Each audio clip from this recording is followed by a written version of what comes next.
Hey everybody, I'm JJ Johnson. You're watching Reality Survival. So today what I wanted to talk with you about is an urban survival tip for increasing your situational awareness. And this is, what I call this is taking a peek. And the acronym is PEECK. And this is essentially what I do to help me establish a baseline. Anytime that I go in somewhere like a restaurant or, I don't go to bars much, but if I was going to go to a bar, going just usually most of the time it's sitting down to eat dinner or something like that with my family. But you can pretty much use it anywhere. So I did another video, and I'll try to link to it at the end of this video, on the 3 stages of vigilance. And essentially I think those stages are kind of a green, yellow, and red system, and it's sort of a simplification of the Cooper's color code system. It's just trying to make it a little bit easier and a little bit more applicable so that you can actually utilize it. So you guys can check that video out if you want, but the primary point of that video is that the point at which you're in stage yellow, when you're actually trying to, take active steps to observe, and detect any activity against you or whatever, where you're just kind of in a state of heightened awareness, I guess I should say, is when you're in transitions. And so this is just an easy, quick acronym for when you're transitioning into a place that'll help you kind of hit all the major points that you want to kind of establish your baseline. So with that, I'll go ahead and get started here. And the first one, the P in peak, sort of kind of how I pronounce it, is patrons. Okay, so as soon as you come into a restaurant, take a look around at the patrons, and essentially what you're looking for is you're just trying to establish the pattern of what is a normal behavior for restaurants of that type. You're looking for things that are out of place, people that are out of place, and particularly how people are interacting together.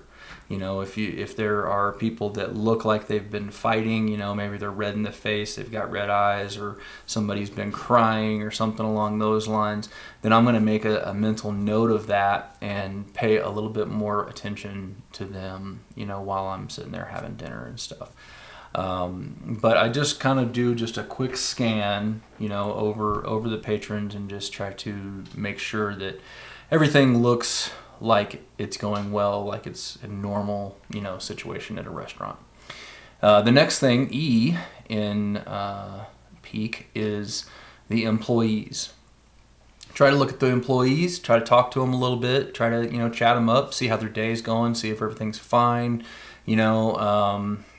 just basically trying to get a sense that everything is normal, that there's nothing unusual going on there, that there's, no hostility in the workplace, that kind of thing. And it's really just trying to be friendly and talking with them and seeing if their interactions are normal, and I try to key in on this, especially more when I get somebody who, a waiter or a waitress or whatever that is particularly not friendly.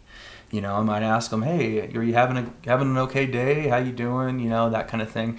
And just try to tease out a little bit of, what's going on and all that kind of stuff. Because if they are in a conflict with somebody who's working in the back of the restaurant or something like that, and then, I just trying to get that out there so that it's known, because those things can develop into bigger things, and workplace violence, shootings, and all that kind of stuff. And it's just, it's just good news, good to know, and it just helps you establish that baseline. So the next thing I look at is the next E, so PEE, is exits.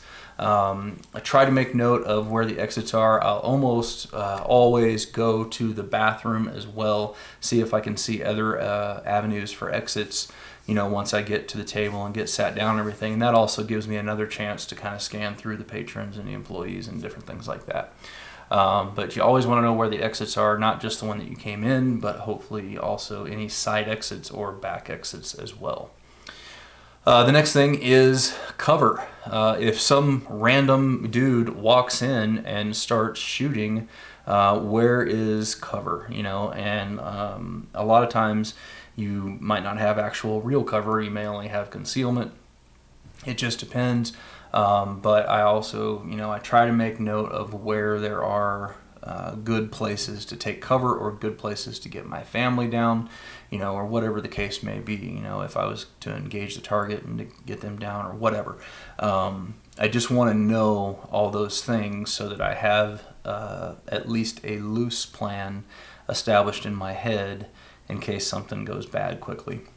And a lot of times I'll also point those things out. You know, I'll also, like, especially if we go into movie theaters, you know, and a lot of times in a movie theater, you're kind of stuck in a situation, depending on where you sit, that you don't have a close exit and all that kind of stuff. So I'll tell my kids and my wife, hey, if something happens, somebody comes in, I want you guys to lay down right here, stay here, keep your head down until I tell you it's all clear, and, you know, that kind of thing. But so communicating, you know, your intent is always important.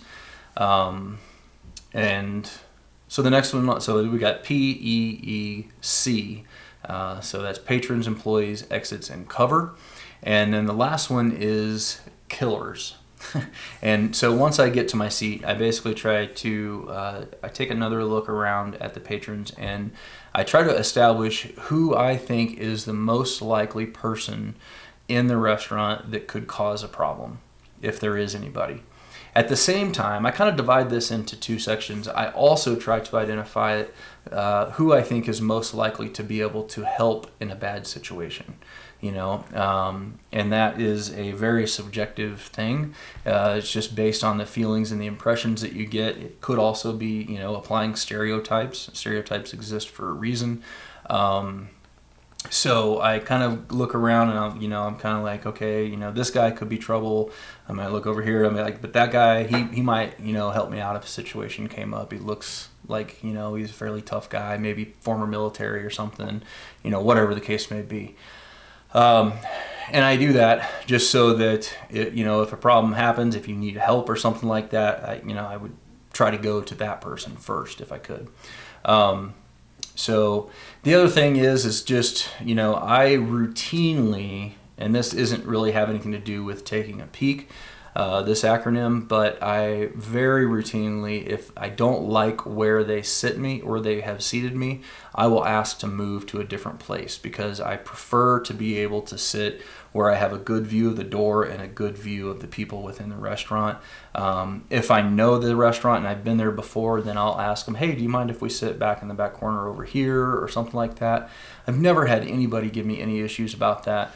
And once we get to the table, my family always knows Dad's going to sit there, you know, because that's where I can see everything, what's going on and all that stuff. So anyway, guys, this is just a real quick kind of rundown on a way to increase your situational awareness, you know, sort of a quick urban survival tip for, you know, establishing a baseline when you get into a restaurant, when you're sitting down to, you know, relax and that kind of stuff.